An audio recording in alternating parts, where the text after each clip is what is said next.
તો ચાલો મિત્રો, હવે આપણે ધ આર્ટિકલનો આગળ ઉપયોગ ભણીએ. આપણે આગળના વિડીયોમાં 1 થી 4 અને 4 થી 8 એવા કુલ 8 નિયમો ભણ્યા હતા કે જેની સાથે આર્ટિકલ ધ લાગે છે. તો આજે ફરી આપણે અભ્યાસ કરીએ કે બીજા 4 હજુ નિયમો છે કે જેની આગળ ધ લાગે છે. તો સ્વાગત છે મિત્રો તમારું અમારી યુટ્યુબ ચેનલમાં.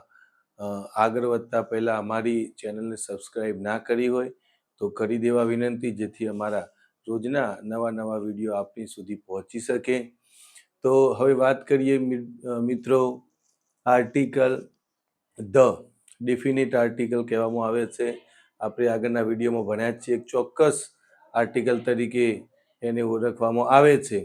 તો અહીંયા આગળ એક 9મો નિયમ છે. અજોડ કુદરતી વસ્તુઓ સૂર્ય હોય, ચંદ્ર હોય, તારા હોય કે ગ્રહો હોય. કુદરતી આવી અજોડ વસ્તુઓ હોય એટલે સૂર્ય, ચંદ્ર, તારા કે ગ્રહો એ દર્શાવવા માટે અથવા તેમના નામની આગળ હંમેશા આર્ટિકલ ધ આવે છે. ધ સન તો સૂર્ય આગળ ધ મૂન તો ચંદ્ર આગળ મૂન, ધ માસ એટલે મંગળ ગ્રહ તો એની આગળ પણ ધ આવે છે. એટલે કોઈ પણ ગ્રહ હોય તો એની આગળ આર્ટિકલ ધ આવે છે. સૂર્ય અને ચંદ્રની આગળ પણ આર્ટિકલ ધ આવે છે. તો યાદ રાખજો મિત્રો, કોઈ પણ ગ્રહ આપેલો હોય તો એની આગળ હંમેશા આર્ટિકલ ધ આવે છે. હવે આગળ નિયમ જોઈએ, નંબર 10. તો આખા સમૂહનો નિર્દેશ કરવો હોય તો એની આગળ આર્ટિકલ હંમેશા ધ આવે છે. આખી સમૂહનો નિર્દેશ કરવાનો એટલે દાખલા તરીકે ધ ઇન્ડિયન્સ તો ભારતીયો, તો ધ ઇન્ડિયન્સ એ આખો વર્ગ બતાવે છે ભારતીયોનો, એટલે એની આગળ હંમેશા આર્ટિકલ ધ આવે છે. એ રીતે ઉદાહરણ તમે જોઈ શકો છો, ધ પાંડવાસ તો બધા પાંડવોનો સમૂહ, તો ધ પાંડવાસ તેની આગળ ધ આવે. તો એ રીતના જ મિત્રો, ચાઇનીઝ એટલે ચીનના લોકો, તો એની આગળ પણ આર્ટિકલ ધ આવે છે, કારણ કે તે આખી સમૂહ બતાવે છે અથવા આખા સમૂહનો નિર્દેશ કરે છે, એટલે આપણે એની આગળ આર્ટિકલ ધ મૂકીએ છીએ. એના પછી વિશિષ્ટ વ્યક્તિઓના નામની આગળ ધ.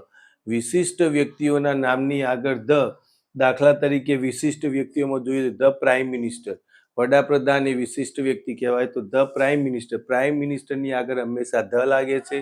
ધ પ્રિન્સિપાલ તો પ્રિન્સિપાલના આગળ પણ હંમેશા આર્ટિકલ ધ લાગે છે. તો મિત્રો યાદ રાખજો, વિશિષ્ટ વ્યક્તિઓના નામની આગળ હંમેશા આર્ટિકલ ધ આવે છે. બરાબર છે.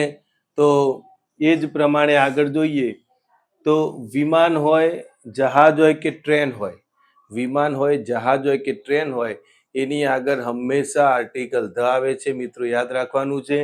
દાખલા તરીકે ધ ટાઇટેનિક એ જહાજ હતું તો એની આગળ ધ ઇન્ડિયન એક્સપ્રેસ એ ટ્રેનનું નામ છે તો એની આગળ પણ આર્ટિકલ ધ આવે છે. ધ એર ઇન્ડિયા તો વિમાન જહાજ, તો એની આગળ પણ આર્ટિકલ ધ આવે છે. એટલે કોઈ પણ વિમાન હોય, કોઈ પણ જહાજ હોય કે કોઈ પણ ટ્રેન હોય તો એની આગળ હંમેશા આર્ટિકલ ધ આવે છે. તો મિત્રો કુલ આ તમને 12 નિયમો મેં શીખવાડ્યા, એ 12 નિયમોમાં આર્ટિકલ ધ લાગે છે. તો મિત્રો આ 12 નિયમો તમારે યાદ રાખવાના છે કે કયા વસ્તુ કે નામની આગળ આર્ટિકલ ધ લાગે છે. તમે અહીંયા જોયું તો કોઈ પણ કુદરતી વિશિષ્ટ વસ્તુ હોય, એમાં સૂર્ય, ચંદ્ર, તારા, ગ્રહો, તો એની આગળ હંમેશા આર્ટિકલ ધ જ લાગે. યાદ રાખવાનું. એટલે સન આપ્યું હોય તો આગળ ધ જ આવે, મૂન આપ્યું હોય તો આગળ ધ જ મૂકવાનો છે, કોઈ પણ ગ્રહનું નામ આપ્યું હોય તો આગળ ધ મૂકવાનો છે.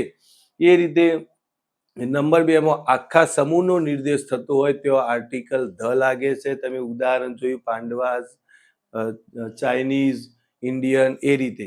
પછી વિશિષ્ટ વ્યક્તિઓની આગળ આર્ટિકલ ધ લાગે છે. વિશિષ્ટ વ્યક્તિઓ એટલે તમે જોઈ શકો છો ધ પ્રાઇમ મિનિસ્ટર, અથવા કોઈ પોસ્ટ હોય ધ પ્રિન્સિપાલ, તો એવી કોઈ પોસ્ટ હોય, ધ ઓફિસર કોઈ એવા સારા લેવલે હોય તો એની આગળ પણ આપણે આર્ટિકલ ધ મૂકીએ છીએ. વિમાન કે ટ્રેનની આગળ પણ આર્ટિકલ ધ મૂકવામાં આવે છે. એટલે યાદ રાખજો, વિમાન હોય, ટ્રેન હોય, કોઈ જહાજ હોય તો એની આગળ હંમેશા આર્ટિકલ ધ લાગે છે. તો મિત્રો લગભગ તમને ખબર પડી ગઈ હશે કે આર્ટિકલ ધનો ઉપયોગ કેવી રીતે થાય છે. હવે આ બારે નિયમો તમારે યાદ કરવાના છે અને ઘરે બેઠા એની પ્રેક્ટિસ કરવાની છે.